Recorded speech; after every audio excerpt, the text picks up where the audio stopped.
Okay, I'm going to share screen and make it a bit more interesting for you to look at than me.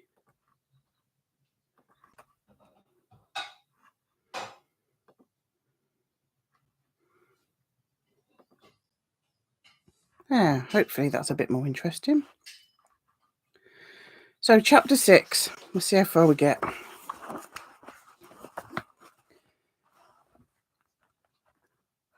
And now let the reader, passing over some short period of time, be introduced to our happy circle. Adrian, Idris, and I were established in Windsor Castle.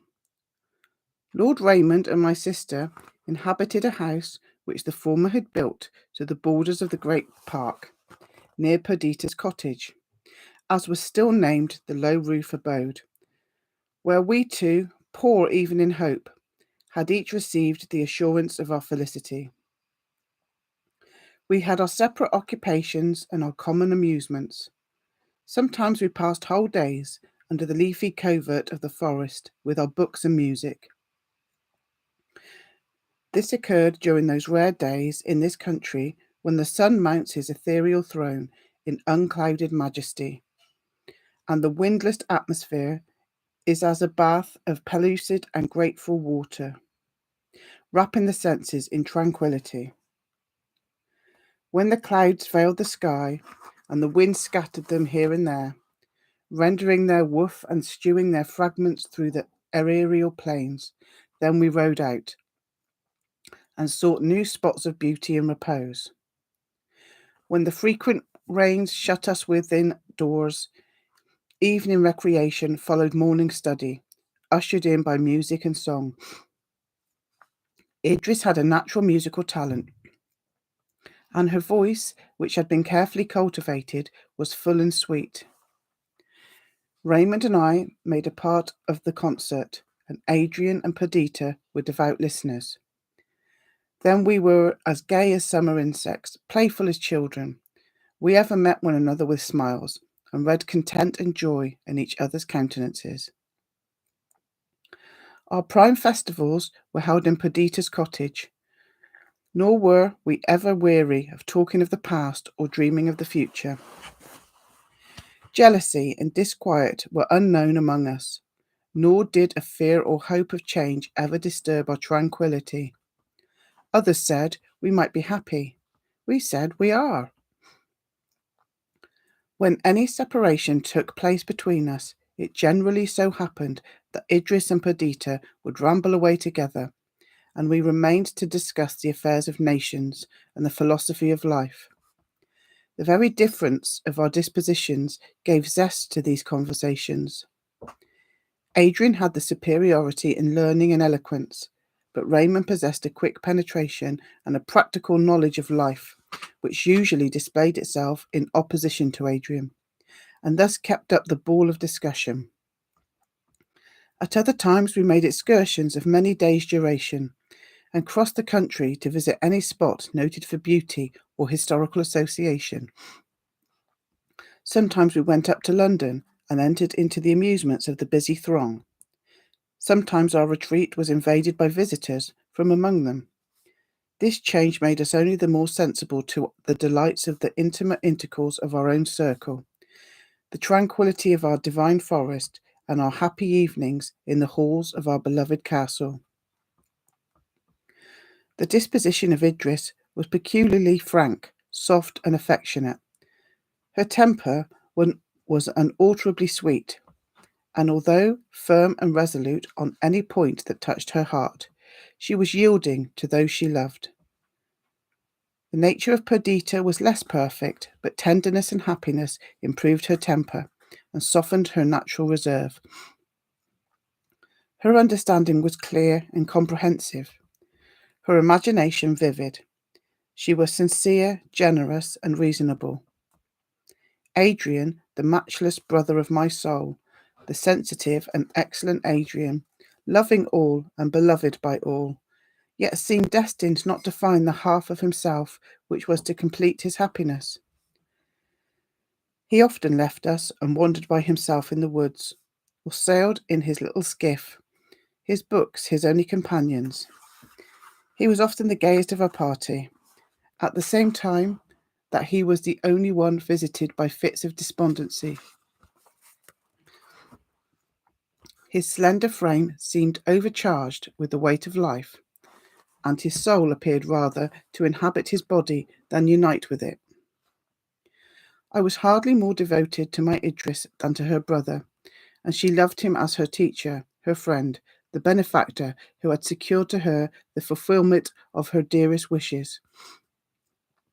Raymond, the ambitious, restless Raymond, reposed midway on the great high road of life, and was content to give up all his schemes of sovereignty and fame, to make one of us the flowers of the field. His kingdom was the heart of Perdita, his subjects her thoughts. By her he was loved, respected as a superior being, obeyed, waited on. No office, no devotion, no watching was irksome to her as it regarded him. She would sit apart from us and watch him. She would weep for joy to think that he was hers. She erected a temple for him in the depth of her being, and each faculty was a priestess vowed to his service. Sometimes she might be wayward and capricious, but her repentance was bitter, her return entire, and even this inequality of temper suited him who was not formed by nature to flow idly down the stream of life. During the first year of their marriage, Perdita presented Raymond with a lovely girl. It was curious to trace in this miniature model the very traits of its father. The same half-disdainful lips and smile of triumph, the same intelligent eyes, the same brow and chestnut hair. Her very hands and taper fingers resembled his. How very dear she was to Perdita. In progress of time, I also became a father, and our little darlings, our playthings and delights, called forth 1,000 new and delicious feelings. Years passed thus, even years. Each month brought forth its successor. Each year one like to that gone by. Truly, our lives were a living comment on that beautiful sentiment of Plutarch that our souls have a natural inclination to love, being born as much to love, to feel, to reason, to understand and remember. We talked of change and active pursuits, but still remained at Windsor, incapable of violating the charm that attached us to our secluded life. Now also that our children gave us occupation, we found excuses for our idleness in the idea of bringing them up to a more splendid career. At length our tranquillity was disturbed, and the course of events, which for 5 years had flowed on in hushing tranquillity, was broken by breakers and obstacles that woke us from our pleasant dream. A new Lord Protector of England was to be chosen, and, at Raymond's request, we removed to London to witness and even take part in the election.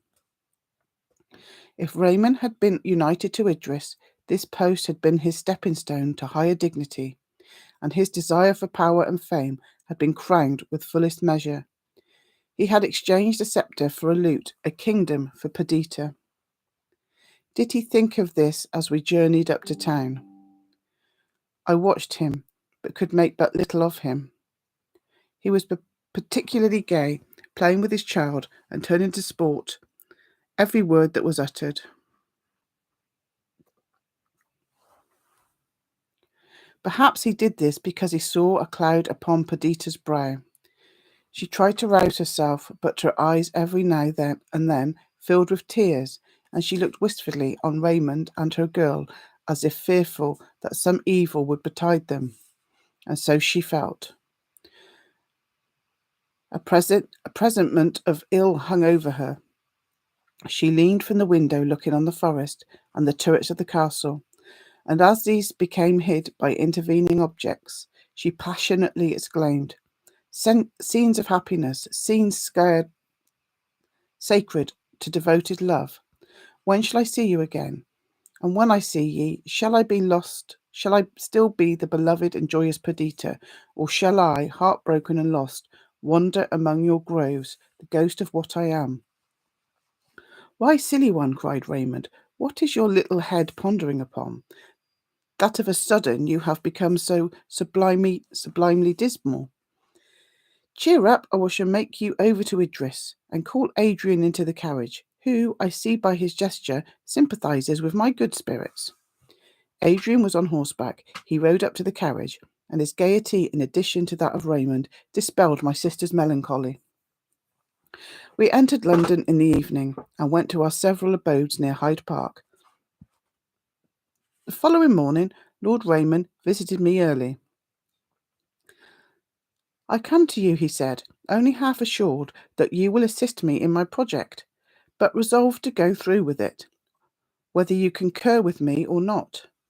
Promise me secrecy, however, for if you will not contribute to my success, at least you must not baffle me." "Well, I promise. And now?" "And now, my dear fellow, for what are we come to London? To be present at the election of a protector, and to give our yea or nay for his shuffling grace of, or for that noisy Ryland. Do you believe, Verney, that I brought you to town for that? No, we will have a protector of our own. We will set up a candidate and ensure his success. We will nominate Adrian, and do our best to bestow on him the power to which he is entitled by his birth, and which is merits through his virtues. Do not answer. I know all your objections, and will reply to them. First, whether he will or will not consent to become a great man, leave the task of persuasion on that point to me. I do not ask you to assist me there. Secondly, whether he ought to exchange his employment for plucking blackberries and nursing wounded partridges in the forest for the command of a nation.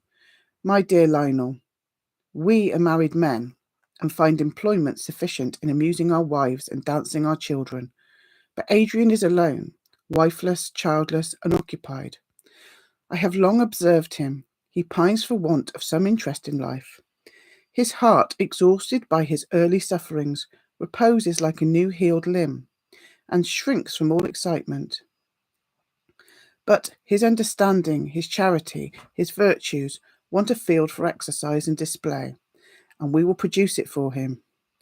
Besides, is it not a shame that the genius of Adrian should fade from the earth like a flower in the untrod mountain path, fruitless?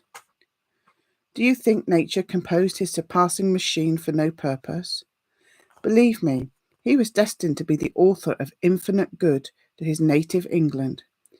He has not bestowed on him every gift in prodigality. Birth, wealth, talent, goodness. Does not everyone love and admire him? And does he not delight singly in such efforts as manifest his love to all? Come, I see that you are already persuaded, and will second me when I propose him tonight in Parliament. You have got up all your arguments in excellent order, I replied, and, if Adrian consent, they are unanswerable. One only condition I would make, that you do nothing without his concurrence. I believe you are in the right, said Raymond, although I had thought at first to arrange the affair differently. Be it so. I will go instantly to Adrian, and if he inclines to consent, you will not destroy my labour by persuading him to return, and turn squirrel again in Windsor Forest. Idris, you will not act the traitor towards me. Trust me, replied she, I will preserve a strict neutrality. For my part, said I am too well convinced of the worth of our friend and the rich harvest of benefits that all England would reap from his protectorship to deprive my countrymen of such a blessing, if he consent to bestow it on them. In the evening, Adrian visited us. Do you cabal against me? Said he, laughing. And will you make common cause with Raymond in dragging a poor visionary from the clouds to surround him with the fireworks and blasts of earthly grandeur, instead of heavenly rays and airs? I thought you knew me better. I do know you better, I replied, than to think that you would be happy in such a situation, but the good you would do to others may be an inducement, since the time is probably arrived when you can put your theories into practice, and you may bring about such reformation and change as will conduce to that perfect system of government which you delight to portray. You speak of an almost forgotten dream, said Adrian, his countenance slightly clouding as he spoke. The visions of my boyhood have long since faded in the light of reality. I know now that I am not a man fitted to govern nations. Sufficient for me, if I keep in wholesome rule the little kingdom of my own mortality. But do you see, Lionel, the drift of our noble friend, a drift perhaps unknown to himself, but apparent to me? Lord Raymond was never born to be a drone in the hive and to find content in our pastoral life. He thinks that he ought to be satisfied. He imagines that his present situation precludes the possibility of aggrandizement. He does not, therefore, even in his own heart, plan change for himself. But do you not see that under the idea of exalting me, he is chalking out a new path for himself, a path of action from which he has long wandered? Let us assist him. He, the noble, the warlike, the great in every quality that can adorn the mind and person of man. He is fitted to be the protector of England.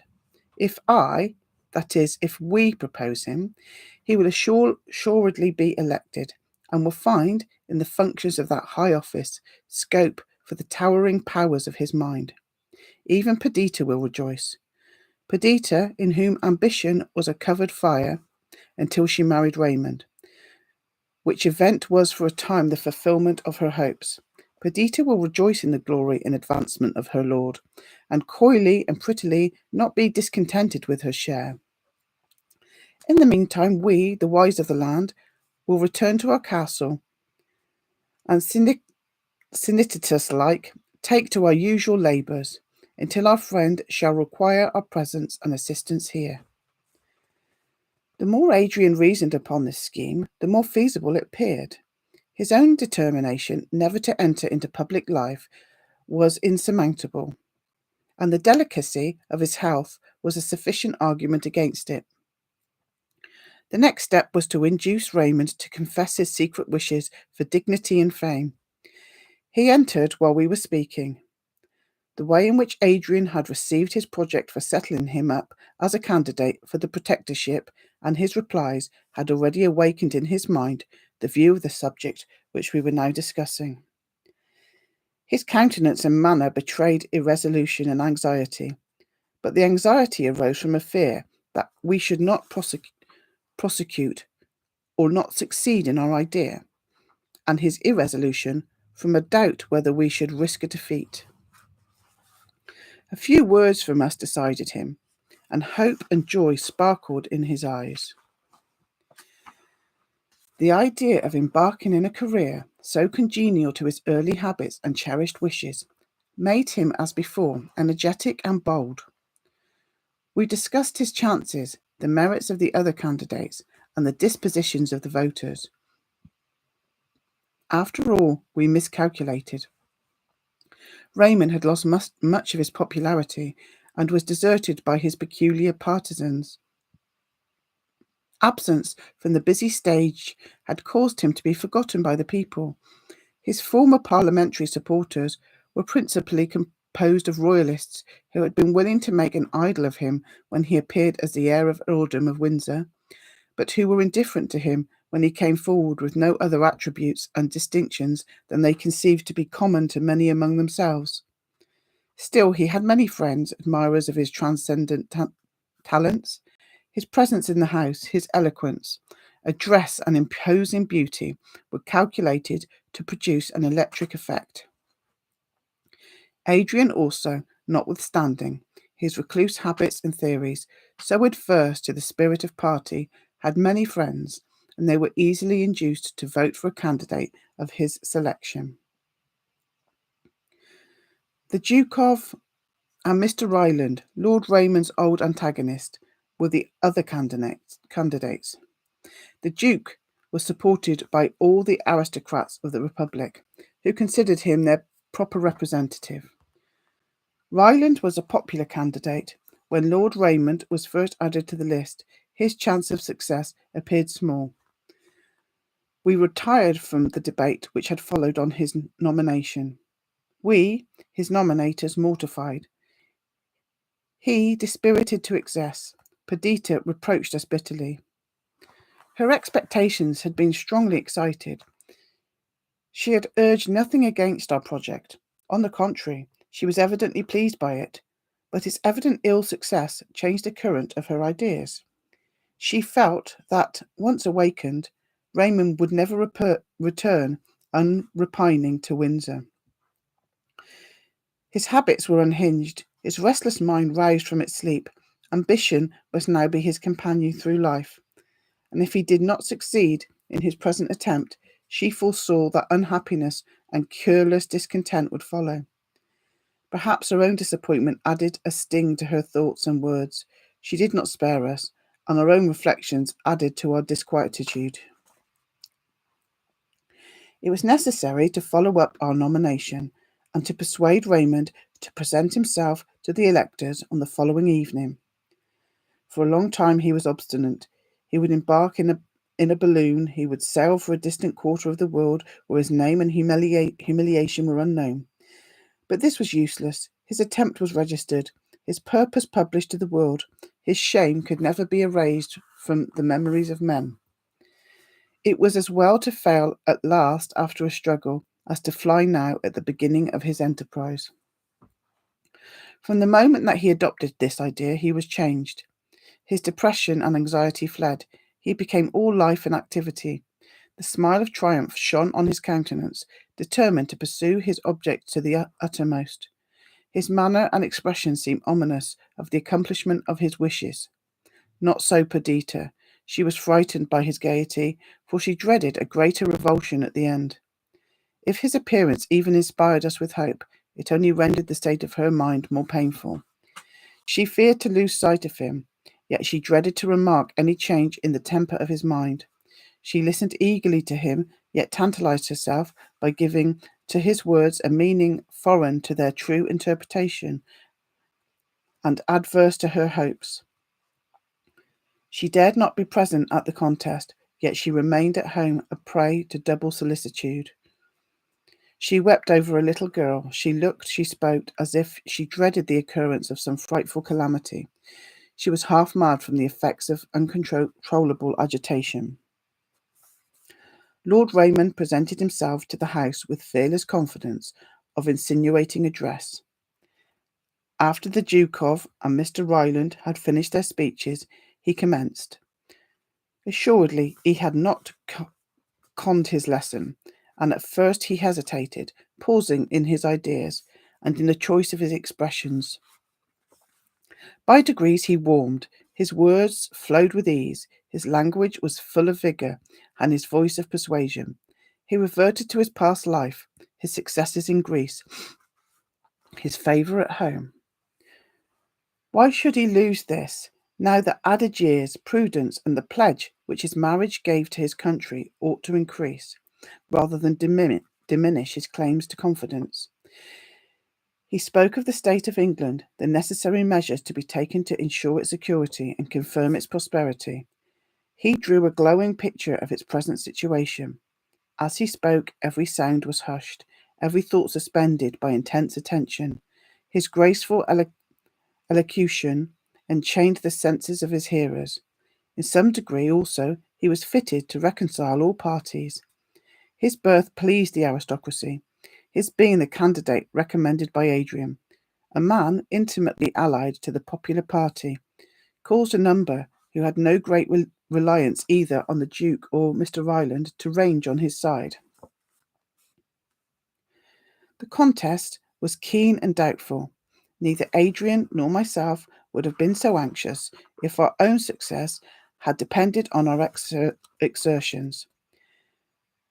But we had egged our friend on to this enterprise, and it became us to ensure his triumph. Idris, who entertained the highest opinion of his abilities, was warmly interested in the event. And my poor sister, who dared not hope, and to whom fear was misery, was plunged into a fear of disquietude. Day after day passed while we discussed our projects for the evening, and each night was occupied by debates which offered no conclusion.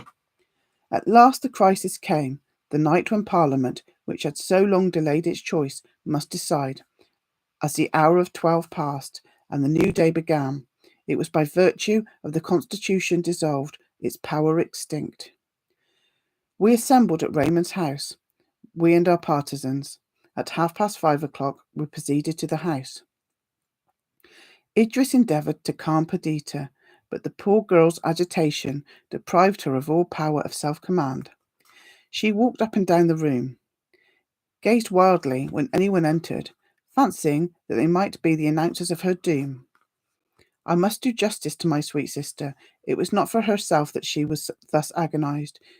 She alone knew the weight which Raymond attached to his success.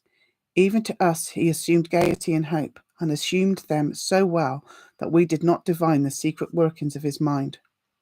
Sometimes a nervous trembling, a sharp dissonance of voice, and momentary fits of absence revealed to Perdita the violence he did himself.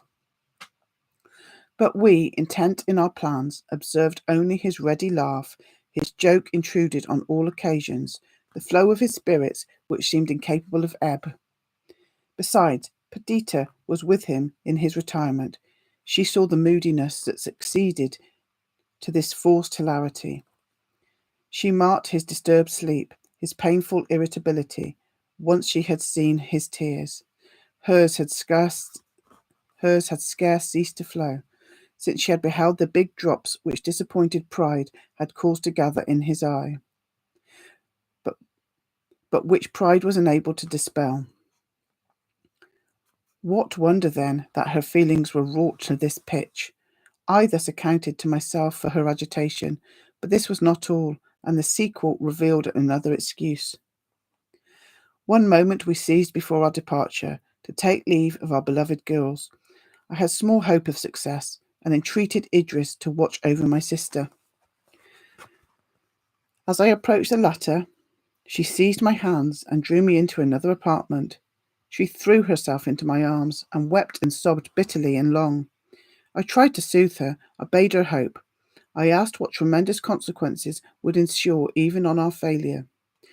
My brother, she cried, protector of my childhood, dear, most dear Lionel, my fate hangs by a thread. I have you all about me now, you, the companion of my infancy, Adrian, as dear to me as if bound by the ties of blood, Idris, the sister of my heart, and her lovely offspring. This, oh this, may be the last time that you will surround me thus. Abruptly she stopped and then cried, What have I said? Foolish, false girl that I am. She looked wildly on me, and then suddenly calming herself, apologized for what she called her unmeaning words, saying that she must indeed be insane, for, while Raymond lived, she must be happy, and then, though she still wept, she suffered me tranquillity to depart. Raymond only took her hand when he went, and looked on her expressively. She answered by a look of intelligence and assent. Poor girl, what she then suffered! I could never entirely forgive Raymond for the trials he imposed on her, occasioned as they were by a selfish feeling on his part. He had schemed, if he failed in his present attempt without taking leave of any of us, to embark for Greece, and never again to revisit England.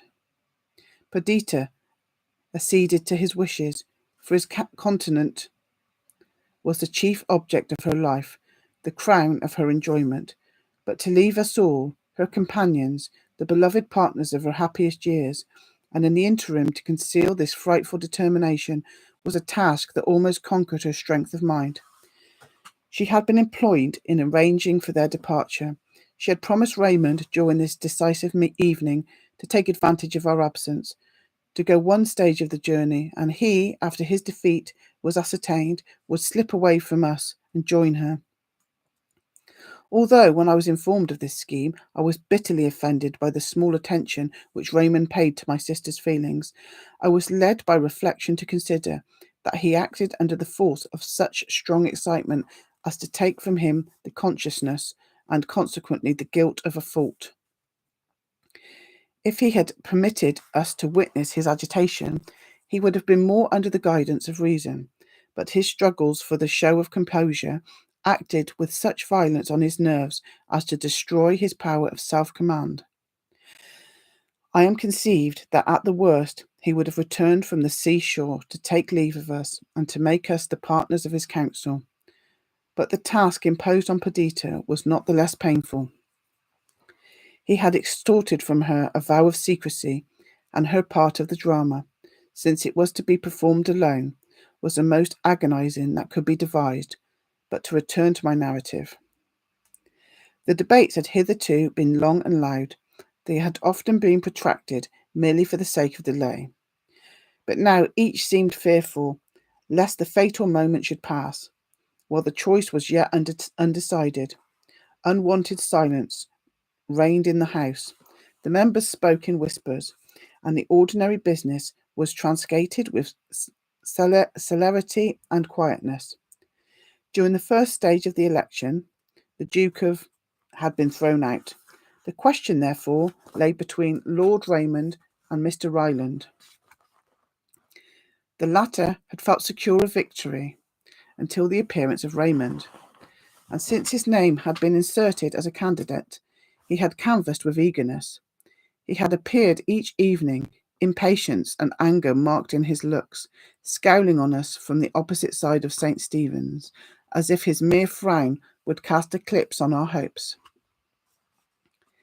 Everything in the English constitution had been regulated for the better preservation of peace. On the last day, 2 candidates only were allowed to remain, and to obviate, if possible, the last struggle between these. A bribe was offered to him who would voluntarily resign his pretensions. A place of great emollient and honour was given him, and his success facilitated at a future election. Strange to say, however, no instance had yet occurred where either candidate had had recourse to this expedient. In consequence, the law had become obsolete, nor had been referred to by any of us in our discussions.